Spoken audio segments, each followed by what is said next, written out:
All right, we are live. Let's look into this very interesting concept of rise of private group chats. There's something that I heard about recently, and this is happening more and more. So let's look into this. Is a shift in how people connect online, driven by a desire for authenticity, privacy, and community in an era of polarized public platforms.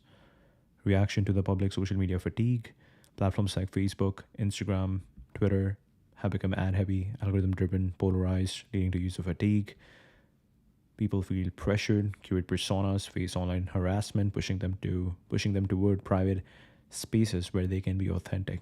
Culture wars, safe spaces to discuss ideas without fear of cancel culture or mob backlash. Privacy and security concerns, high profile data breaches, eroded trust. WhatsApp, Signal, Telegram offer end to end encryption, sense of control over the data. Privacy is an absolute hackers can exploit vulnerabilities, and insiders like system admins may access chats, highlighting the need for vigilance. Yeah, Telegram. I know some of my really good smart friends who are into messaging encryption and they don't trust Telegram, craving community and intimacy. Digital speakeasy or forever dinner party vibe, fostering camaraderie and a sense of belonging absent in modern, fragmented societies. Cater to niche interests from teens, creating chats for specific hobbies, dirt, biking, type 1 diabetes, to professional brainstorming in tech or fitness circles. Okay. And this reminds me of. Okay, perfect. Technological enablers. The smartphone boom and messaging apps like WhatsApp, Telegram, and Discord have made group chats seamless and accessible. File sharing, voice memos, vanishing messages enhance their utility for both personal and professional use. Impact Impacts of private group chats, cultural and political influence. Mimetic upstreams, where ideas are born, refined, and spread before hitting public platforms. For example, Silicon Valley's shift toward Trump's new right was shaped in Signal and WhatsApp groups like Chatham House. Yeah, I just read about Chatham House. What is Chatham House? Wait, we have a summary. Another day in Chatham House, a giant and raucous signal group that forms part of the sprawling network of influential private chats that began. Whoa, whoa, whoa. Tell me, tell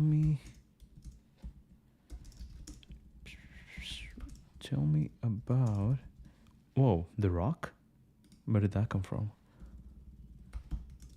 How was that in my in my copy paste in my clipboard? Tell me about Chatham House. All right, where are we at? They can foster echo chambers, reinforcing groupthink, but also counter mainstream social media's algorithmic biases by exposing users to diverse perspectives within trusted circles. Social dynamics, group chats mimic real world social structures with leaders akin to benevolent dictators, setting tones and moderators, ensuring healthy discourse. Side chats often form to gossip or avoid dominant personalities, reflecting complex social hierarchies. Every chat has an n minus one group, excluding the annoying member. Whoa, whoa, whoa, whoa, whoa, whoa, whoa, whoa. Every chat has an n minus one group, excluding the annoying member. Commercial and marketing shifts. Businesses, especially in China, use group chats for conversational commerce. Sea trips, trips, WeChat groups for travel planning, building trust, and driving sales. Hmm. Businesses use group chats for conversational commerce. Conversational commerce. Oh, that is a cool idea. So I'm guessing how conversational commerce works is that you are pretty much bringing a bunch of people together who want to travel in China, and now within they are kind of like chatting with each other about their plan of traveling, their itinerary, their schedules, and where would they like to go, and some hidden gems, all those stuff. And then you upsell them that, oh yeah, book with C Trip, whatever that is. How I don't know how to pronounce that. C Trip's WeChat groups for travel planning. Oh yeah, it's essentially travel planning. Okay, perfect. Marketers struggle to penetrate these cozy web spaces as Gen Z favors ad-free, closed communities. Brands must build their own communities or partner with influencers to gain access. Hmm. Challenges for analytics. Private chats are dark social, invisible to traditional social listening tools, limiting businesses' ability to gather authentic consumer insights. Workarounds include engaging directly with communities or using platforms like Reddit for similar data. Hmm, that is so interesting. That is so interesting. How they work and evolve. Formation chats often start organically via platforms like Twitter DMs or TikTok comments, uniting strangers around shared interests. They range from, so right now one of my friends is working on this very interesting idea where he's just bringing founders together who wants to go viral on TikTok, founders who wants to, or yeah, people in general who want to vibe post, so share a lot of the journey and get a bunch of followers on LinkedIn. So he's, yeah, it's very interesting. This is dark social. It's very like ideally brands as well as companies would want access to them, but you cannot really. Wow. Wow. Uniting strangers across shared interests. They range from public, open to all, to private, invite only. Diverse use cases from planning events, weddings, spring break, to professional networking, tech leaders debating AI chats, serve practical and emotional needs, cultural artifacts, celebrity group chats, open homies, and nostalgic friend groups. Twilight casts show their role in maintaining bonds. Beyond privacy threats, chats can amplify toxic dynamics like in group, out group, exclusion, or performative communication similar to public platforms. Redefining social media, shifting it from broadcast to intimate, decentralized networks, this splintered and nomadic online like life prioritizes trust and personalization. Hmm. X chat with vanishing messages, private chats may further dominate.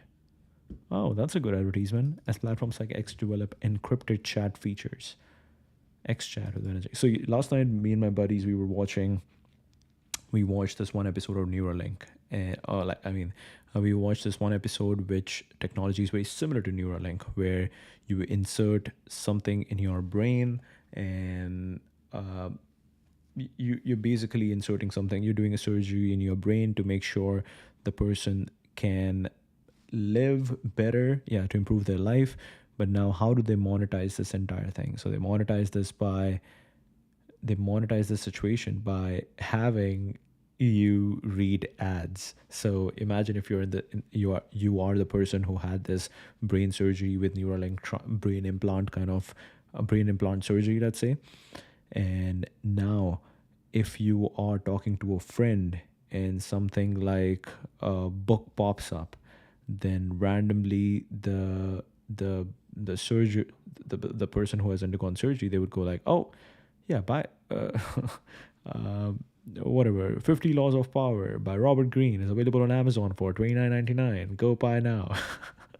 And that was really funny. That was really funny. Like not funny, but really crazy. Like yeah, someone with not the best ethics but the right technology can do this, can make this happen, can divert your thoughts if they have access to your thoughts.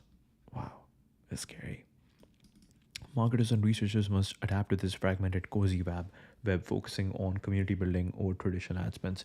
And this is again very interesting when you realize that this has happened already. This has happened already with social media, where a lot of things that didn't existed before exist today.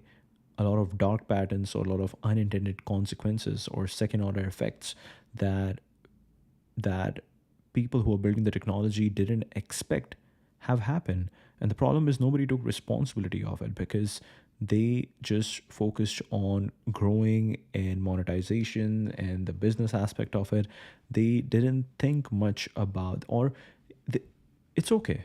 It's okay that you didn't think about it because a lot of everything has an unintended consequence. But it's important to take responsibility and then solve that problem. So that is what Black Mirror does really well with creating these really scary extrapolation of the technologies of future, which is very interesting because you are like, okay, a lot of interesting technology that was built has second order effects which are really really bad, and people haven't taken responsibility for it.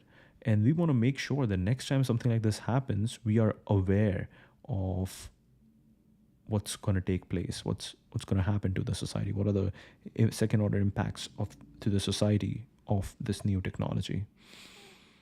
Very interesting. Does that mean you not let the founder, the innovator, build that innovation? Or does that mean you prepare for what's to come? Yeah, that's very interesting. This is where even the AI conversation is going, that should we slow down AI because of the impact it's going to have to the society and the job losses and stuff? Or should we prepare for what's to come? Wow. You're referring to Chatham House in the context of Chatham House rule mentioned earlier in connection with private group chats. References a platform signal in WhatsApp groups like Chatham House. Influential discussions such as Silicon Valley's political shifts take place. All right. Formerly known as Royal Institute of International Affairs, world-renowned think tank based in London, United Kingdom, focused on international affairs, policy analysis, and fostering global dialogue. 1920, it is headquartered at 10 St. James Square, historic building that once housed three British prime ministers, including William Pitt the Elder, Earl of Chatham, from whom the institute derives its name.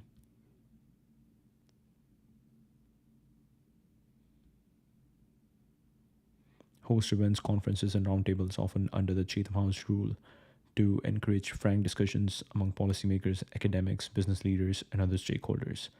Engages a global network of members, including individuals, corporations, governments, to shape policy and public discourse. When a meeting or part thereof is held under the Chatham House rule, participants are free to use the information received, but neither the identity nor the affiliation of the speaker nor that of any other participant must be revealed. Hmm.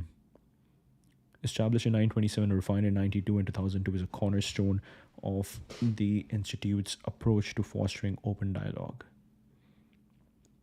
Neither the identity nor the affiliation of the speaker nor that of any other participant may be revealed. Candor by ensuring anonymity, allowing participants to express views that may differ from the organization's position without fear of public attribution, particularly useful for sensitive topics in politics, diplomacy, or business.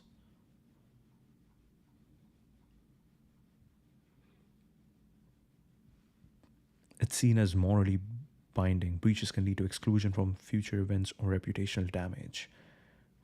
Chatham House itself may take disciplinary action against members who violate it. Applies to online platforms like Twitter, where information can be shared without identifying speakers or participants, though care is needed to avoid implicit attribution.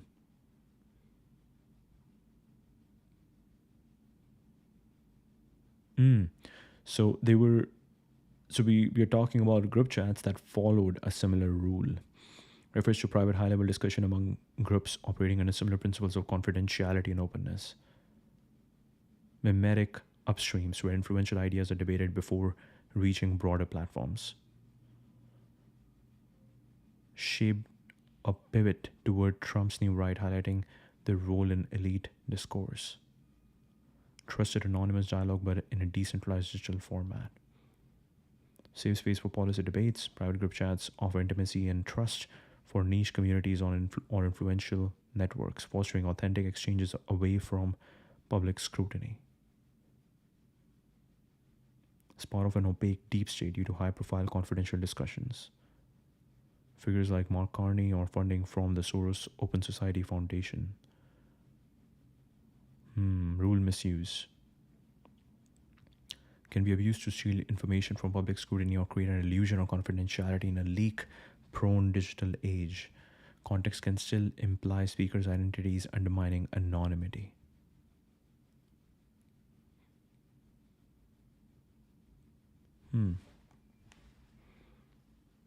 Narrative control, suggesting it allows unattributed information to shape public discourse, reflecting distrust in its application. Secret society persists in fringe circles but are largely speculative and unverified.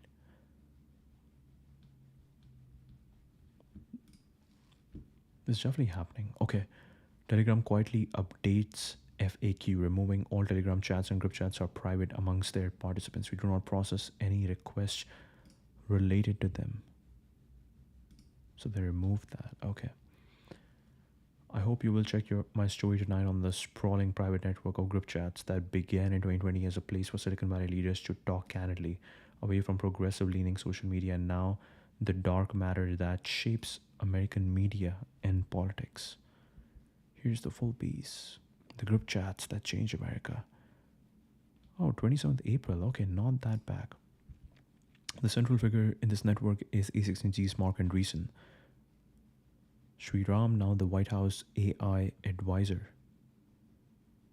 Senior policy advisor for AI at White House, obsessed with AI building things and pro wrestling. Whoa, okay. Personal views. Wait, I didn't know he was into wrestling. Set up an elite tech chat called Build for Andreessen. Then dozens more in tech verticals. Other chats were more political, including some signal chats Eric Thornburg organized. Okay. Sidebar. So Eric Thornburg was already playing with A16Z, general partner A16Z. Nobody can believe how much time Andreessen spends on the chats. How does he have the time? Occasionally over the past few years, that's actually true, right? Like if you're in venture capital, most of the time you are just spending learning, building your hypotheses, talking to people, thinking, reading, all that stuff.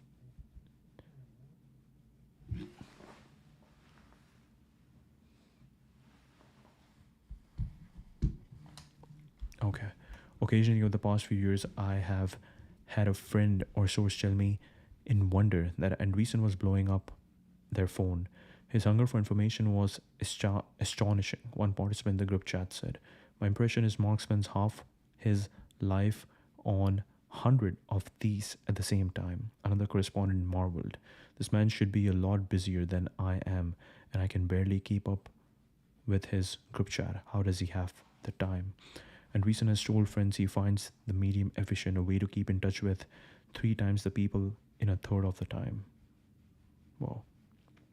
And Reason has told friends he finds the medium efficient, a way to keep in touch with three times the people in a third of the time. The fact that he and other billionaires spend so much time writing to group chats prompted participants to joke that the very pinnacle of Maslow's hierarchy of needs is posting.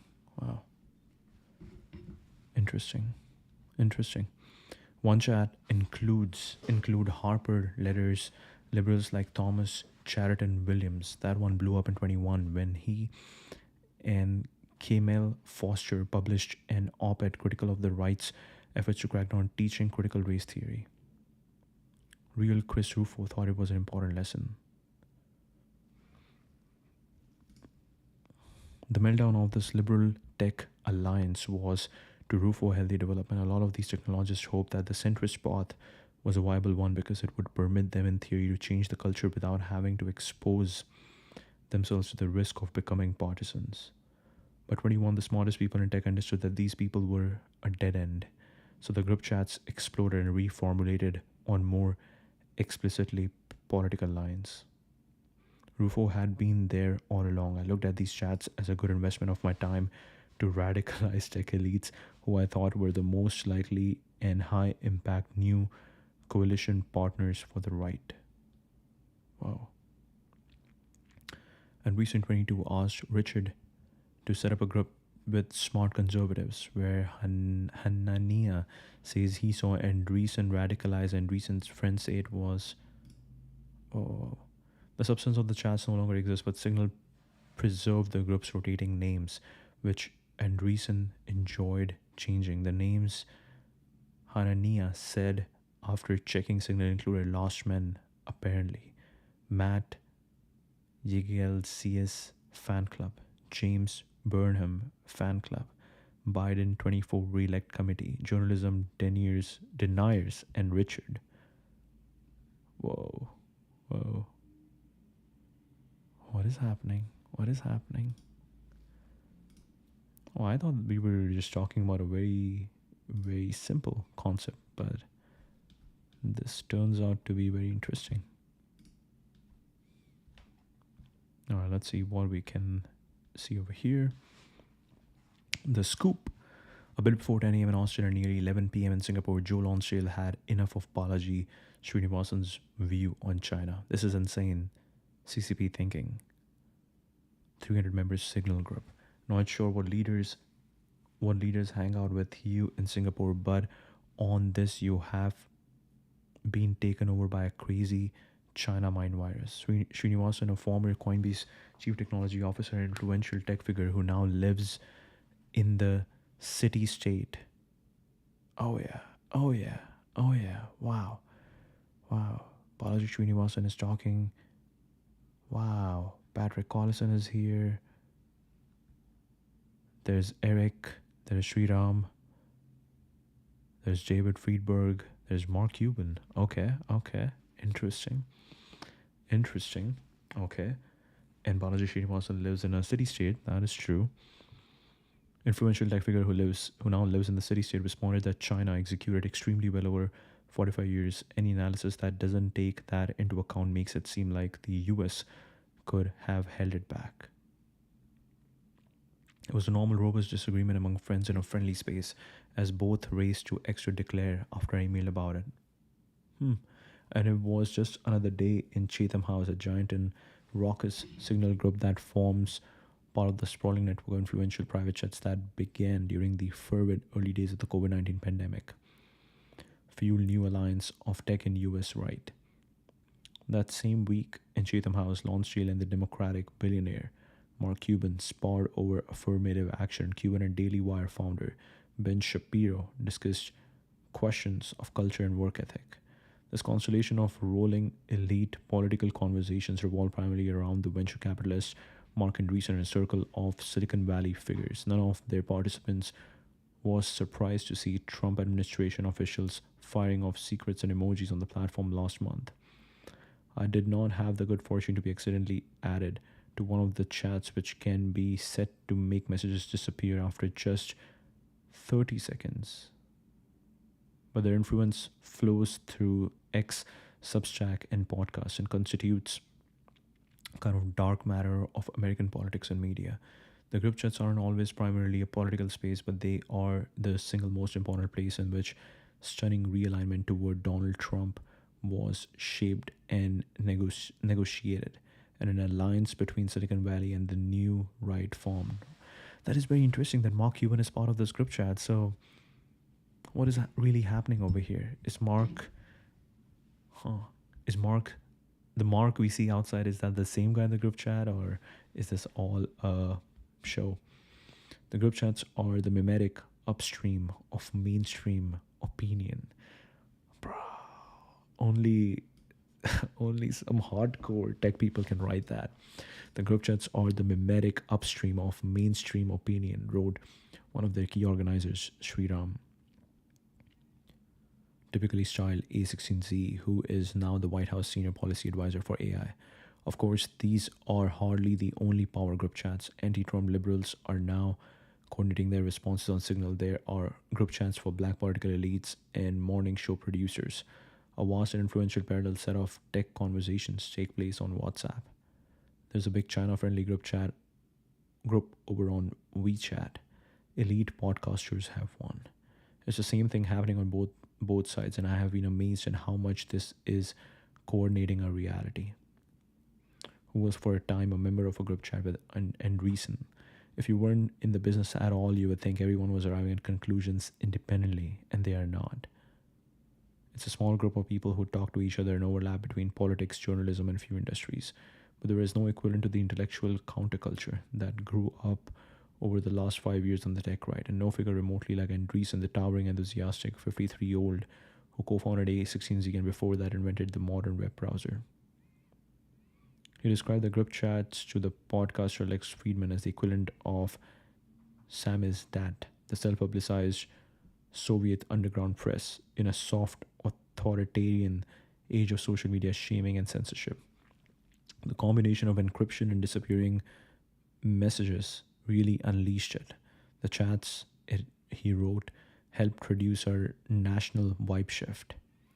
The chats are occasionally marked by the sort of thing that would have gotten you scolded on Twitter in 2020 and which would pass unremarked on X in 25. They have rarely been discussed in public, though you can catch the occasional mention in, for instance, a podcast debate between Cuban and the Republican entrepreneur Vivek, which started in a chat. But they are made visible through a group consensus on social media. Their effects have ranged from the mainstreaming of the monarchist pundit Curtis to particularly focused and developed dislike of the former Washington Post writer Taylor. They succeeded at avoiding leaks until to a modest extent this article, in part because of Signals and WhatsApp's disappearing message features, and in part because the groups had formed out of a mix of fear and disdain for journalists they believed were out to get us. Many of the roughly 20 participants I spoke to also felt a genuine sentimental attachment to the spaces and believed in their values. Republic of Letters, a reference to the long distance intellectual correspondence of the 17th century. Others often invoked European salon culture. The closed groups offered an alternative to the Twitter and Slack conversations once dominated by progressive social movements when polarizing health debates swept through social media and society in the early days of COVID 19. There was a monoculture on social media, and if they didn't agree with something, group chats became a safe space to debate that, share that, build consensus, feel that you are not alone. First employee of the Tech Community Hub product hunt. Torenberg independently founded a group of tech chats on WhatsApp and some more political signal chats. Okay, Torenberg has been working closely with A16Z. They're having all the private conversations because they weren't allowed to have the public conversations. Nemo secrecy that he would never heard of such groups. If it wasn't for the censorship of all the conversations would have happened in public, which would have been better. Their creations took off. It might not seem like it because of all the shit that people still post on X, but the internet has fragmented. Substack author Noah Smith. Group chats are now where everything important and interesting happens. Everything important and interesting happens. Time to build. It can be hard to date the beginning of the group chat era exactly.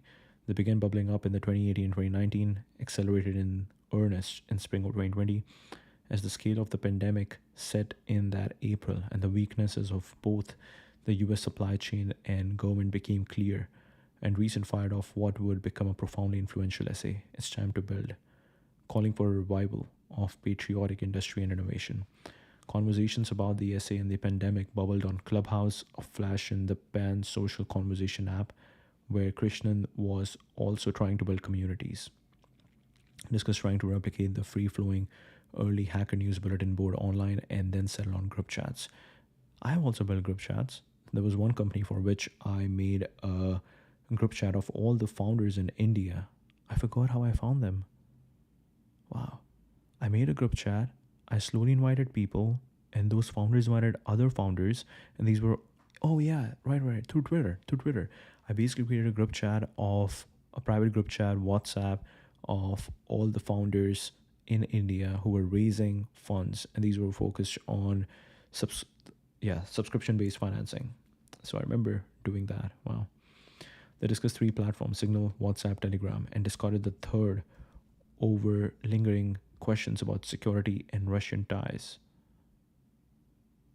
That spring, Krishnan working as a consultant, launched a group called Build on WhatsApp with a dozen of Silicon Valley's elite figures, and Reason loved it, and Krishnan began launching more dozens within a year on topics from engineering to design to project management to artificial intelligence.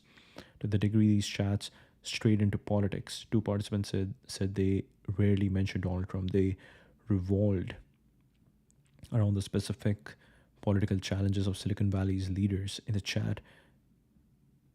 Oh, here's the full podcast. Okay. They revolved around the specific political challenges of Silicon Valley's leaders. In the chat's executives commiserated about how to handle employee demands that they, for instance, declared that Black Lives Matter or support policies they didn't actually believe in around. Okay. They strategized about how to defeat. Okay. In an essay on his blog, Group Chats Rule the World. Yes. Krishnan described how every group chat usually has 1 or 2 people that like to talk a lot. They're critical. You need the provocateurs who inject new ideas consistently. However, almost all of them have a tendency to dominate these groups. And Reason was a nuclear reactor who powered many groups. Srinivasan was another. A good community builder, Krishnan wrote, would act as a cooling rod, preventing meltdown. Oh, wow. Someone who sat next to Andreessen at a conference during this period recalled watching with awe as he flipped on his phone from group chat to group chat, responding and engaging with manic speed. How does he have the time? Someone who sat next to Andreessen at a conference during this period recalled watching with awe as he flipped on his phone from group chat to group chat, responding and engaging with manic speed. How does he have the time? Occasionally, over the past few years, I've had a friend or source tell me in wonder that Andreessen was blowing up on their phone. His hunger for information was astonishing. Astonishing. One participant in the group chat said, "My impression is Mark spends half his life on 100 of these at the same time." Another correspondent marveled, "This man should be a lot busier than I am, and I can barely keep up with his group chat. How does he have the time?" Has told a lot of his friends. Oh, he's told friends he finds the PDF efficient, a way to keep in touch with three times the people in a third of the time. The fact that he and other billionaires spent so much time writing to group chats prompted participants to joke that the very pinnacle of Maslow's hierarchy of needs is posting. Along with the tech centric WhatsApp groups, Christian has organized out of A16Z and recently joined a slew of others, including ones that Torenberg set up for tech founders and for more political discussions. I remember also creating a I remember also creating a WhatsApp group chat while I was doing podcasts. I would invite every founder to this one WhatsApp group chat. But what I'm not really good at is because I don't like to text all the time. I wasn't a good nuclear reactor that would engage a bunch of people in a group chat. So that is very interesting. Yeah, you need to have a consistent topic that everybody's talking about. You need to be very aligned on what is the theme over here. And recent joined a slew of others, including one that once at Torenberg set up for tech founders and for more political discussions, the tech chats, and it tended to be on WhatsApp and the political ones on Signal, which is more fully encrypted. And they had different settings. Every group chat ends up being about memes and humor, and the goal of the group chat is to get as close to the line of being actually objectionable without tripping it. Wow. People will set to 5 minutes before they send something particularly inflammatory. After a group of liberal intellectuals published a letter to Harper's, invited to join a Signal group, everything is fine. Their writers including Foster, who co-hosts the podcast The Fifth Column, Persuasion founder. Yeah, okay. And the Harper letter contributor joined in recent in a group that also included the anti-woke conservative. The new participants were charmed by Andreessen's engagement. He was the most available, the most present, the most texting of anybody in the group, which shocked me because it seemed like he was the most important person in the group.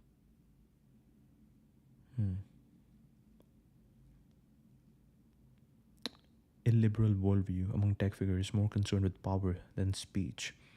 The conservatives found the liberal intellectuals tiresome, committed to what Rufo described to me as infinite discourse. The breaking point came on July 5th, 21, when Foster and Williams, along with the never Trump conservative and the liberal academic, criticizing new laws against teaching, okay? Even if this censorship is legal in the narrow context of public, primary, and secondary education, it is antithetical to educating students in the culture of American free expression. And recent went really ballistic in a quite personal way at Thomas. The group ended after and recent wrote something along the lines of, "Thank you everybody. I think it's time to take a signal break." The meltdown of this liberal tech alliance was a healthy development. A lot of these technologists hoped that the centrist path was a viable one because it would permit them in theory to change the culture without having to expose themselves to the risk of becoming partisans.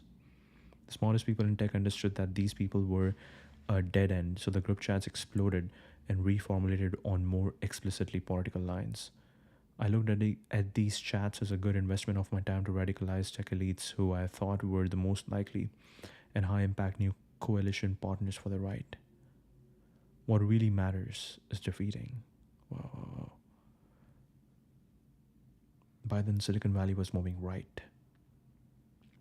Make me a chart of smart right wing people assembled 8 or 10 people, elite law students and federal court clerks, as well as Thornburg and Catherine Boyle.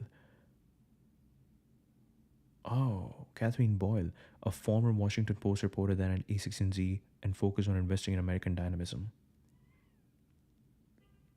The substance of the chat no longer exists, but Signal preserved the group's rotating names, which Andreessen enjoyed changing. The tone was jesting, but Mark, radicalized over time, found himself increasingly alienated from the group and the shift toward partisan pro-Trump politics. He had established as a vehicle for groupthink. A friend of Andreessen said it was Hanania, not Andreessen, who shifted his politics. The group continues without him.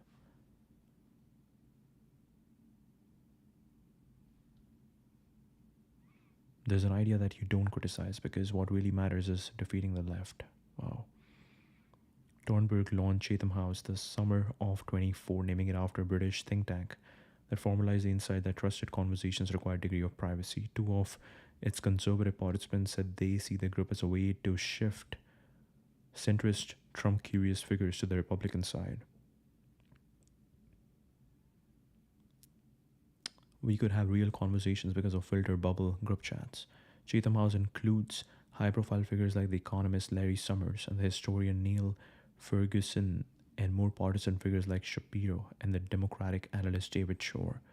And recent lurks. Cuban email in response to an inquiry. No idea what you're talking about. But several participants described it to me as something like a gladiatorial arena with Cuban most often in the center sparring with conservatives. Whoa, no idea what you're talking about, smiley face. The group chat are dependent on part of the American elite feeling shut out from public spaces and on the formation of new conservative consensus. The Thornburg has invested in a company called Chat BCC that wants to commercialize the heady experience of sitting in on text among the power elite. Since Elon Musk turned X to the right and an alternative media ecosystem emerged on Substack, a tremendous amount of the verboten conversations can now shift back into public view. It's much healthier to live in a society in which people are literally not scared of what they are saying. And Trump's destabilizing Liberation Day has taken its toll on the coalition and recent helped shape. Group chats have changed on the economy in the last few weeks. There's a big split on the tech right. The polarity of social media has also reversed, and while participants used to keep their conservative ideas of social media, now the anti-Trump sentiment is what you're afraid to say on X. This group has become worthless since the loudest voices have TDS. Then he addressed Thornburg. You should create a new one with just smart people. Signals soon showed that three men had left the group. The Sequoia partners Sean McGuire, the Bitcoin billionaire Tyler Winklevoss, and Carlson. David Sachs left the group. This group has become worthless since the loudest voices have TDS. Eric Thornburg, you should create a new one with just smart people.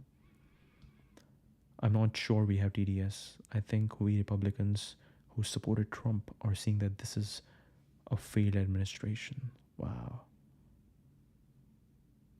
Wow. Okay.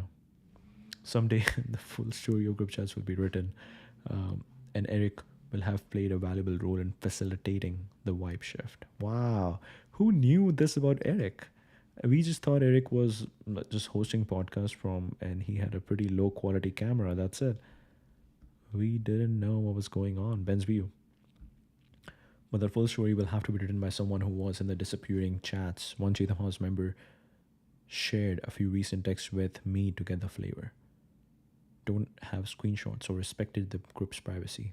And of course, it's true that many of the best great conversations can only flourish in an atmosphere of trust. I have been singed in my time by leaked secret groups and also probably pulled a bit by their groupthink. A lurker and journalist, hundreds strong email group founded by Ezra Klein, 24-year-old American prospect blogging wonder kid. Male-dominated, time-consuming, veering between silly and brilliant, windy and addictive.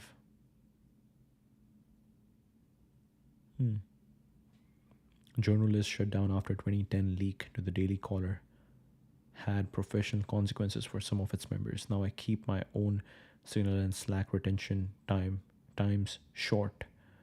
But I've come to think, partly by noticing that these spaces could encourage conformity and then transform public fora, blogs, then social media now, into pitched battles between well prepared debate clubs rather than open conversations.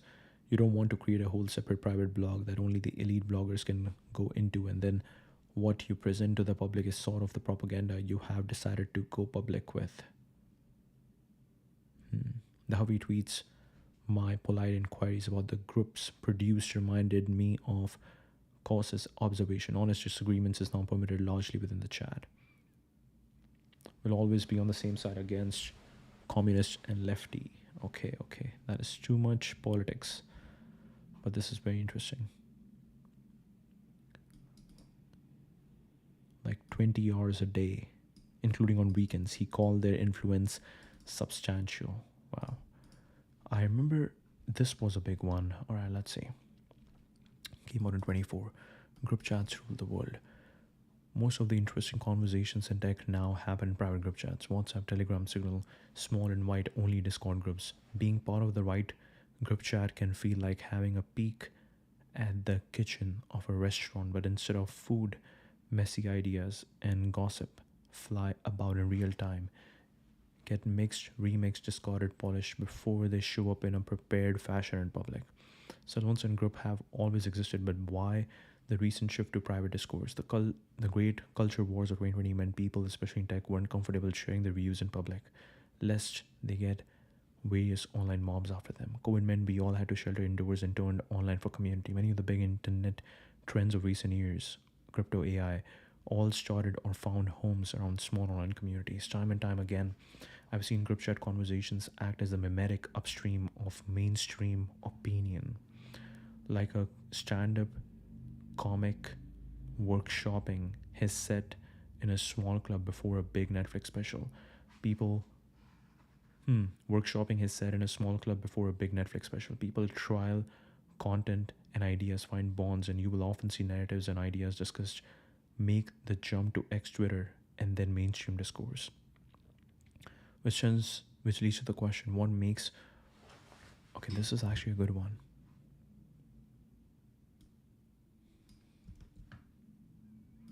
Let's post this over here on Warpcast.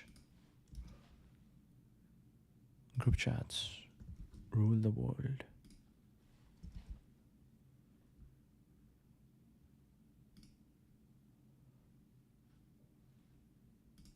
All right. Like a stand-up comic workshopping is set in a small club before a big Netflix special. People trial content and ideas, find bonds, and you will often see narratives and ideas discussed make the jump to X Twitter and then mainstream discourse. Which leads to the question, what makes one of these work?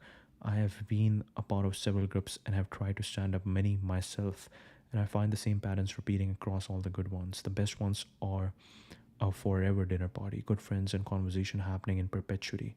They often share the below: gardener, not carpenter. A strong and fair central leader who sets the tone and enforces the rules. The open source community uses the phrase benevolent dictator, but I think this is more akin to a gardener who knows how to tend a garden, plant seeds, pluck weeds, water, and always give the garden the love and care it deserves.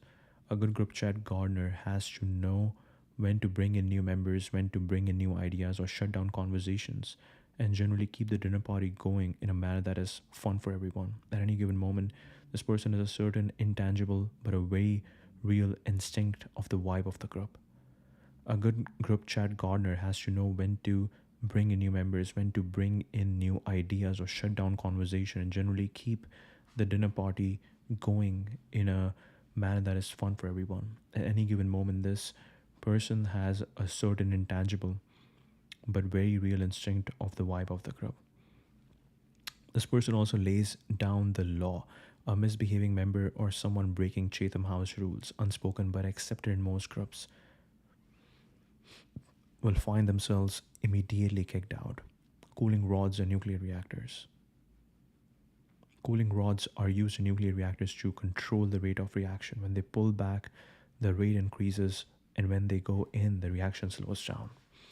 Cooling rods are used in nuclear reactors to control the rate of reaction. When they pull back, the rate increases, and when they go in, the reaction slows down. Every group chat usually has one or two people that like to talk a lot. They're critical. You need the provocators who inject new ideas consistently. However, almost all of them have a tendency to dominate these groups. This is where the cooling rods come in. This is usually the BDFL, benevolent dictator for life, or some trusted member who can judge the state of the group. Conversation slowing down gets some of these spicy, provocative takes going. Conversation getting heated, dominated, takes someone aside and calm them down. Or different from a friend of mine who tries to get everyone's glasses filled again and again if he feels the dinner getting boring. Oh wow. Oh wow, no different from a friend of mine who tries to get everyone's glasses filled again and again if he feels the dinner getting boring.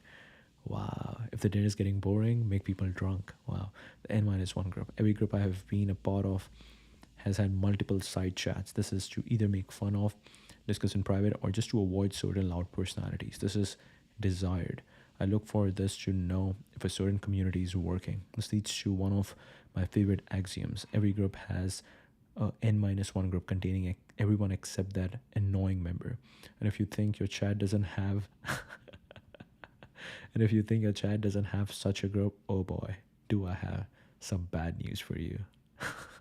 And if you think your chat doesn't have such a group, oh boy, do I have some bad news for you, because you are that annoying member. Dinner party alchemy. There is a touch of alchemy to picking the right people to come into a chat. A great dinner party doesn't have the same kind of person. The best ones have a mix. You have someone who will be entertaining, perhaps someone famous, someone who is warm and keeps the conversation going, and definitely someone who will be a great raconteur. Raconteur. Bro, they're using French words. Someone who can tell. A good group chat needs a mix of personalities, some archetypes. The very online person is familiar with participating in chat at all times. The celebrity who everyone is surprised to see in a chat. The deeply thoughtful person who don't speak up often, but when they do, have real depth to their opinions. The cheerful bon vivant, good living. Wow, a lot of French things over here. The cheerful bon vivant who keep the group light, funny, fresh. Gravitational pull of a few topics.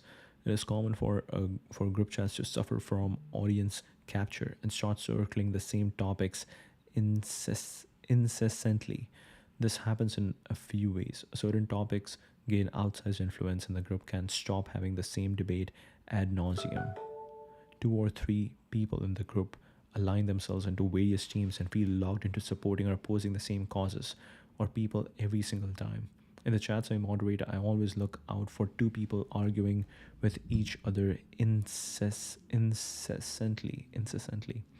The angriest, most provocative topic usually winds up sucking the most oxygen. I have seen many groups die because they couldn't get past talking about the one issue they disagreed on.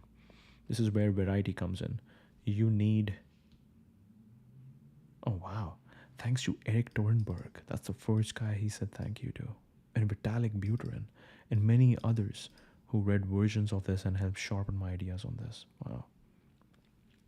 The angriest, most provocative topic usually winds up sucking the most oxygen. I've seen many groups die because they couldn't get past talking about the one issue they disagreed on. This is where variety comes in. You need a constant injection of new ideas, themes, and members into the mix. Stagnation is death. Size and pruning. Every good group chat has an inverse relationship with size. It is impossible to add new members forever without decreasing quality. Over time, the group decays in quality, and I often find groups with more than 100 members unsustainable. Far below Dunbar's number, it breaks some human model of intimacy. This is where pruning comes in. Good group chats make you earn your spot periodically. And if you haven't participated in a meaningful way in a while, you should find yourself kicked out. On the flip side, one of the best ways to add value to a group is to suggest a good new member who will fit in.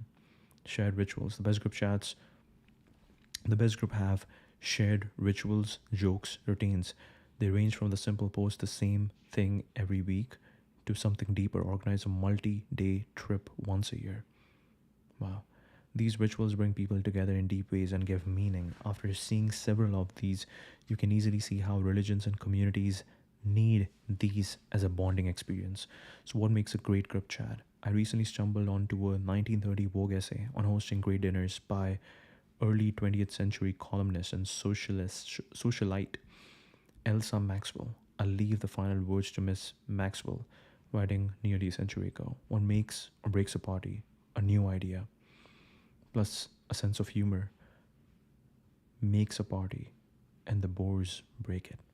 A new idea, plus a sense of humor, makes a party, and the bores break it.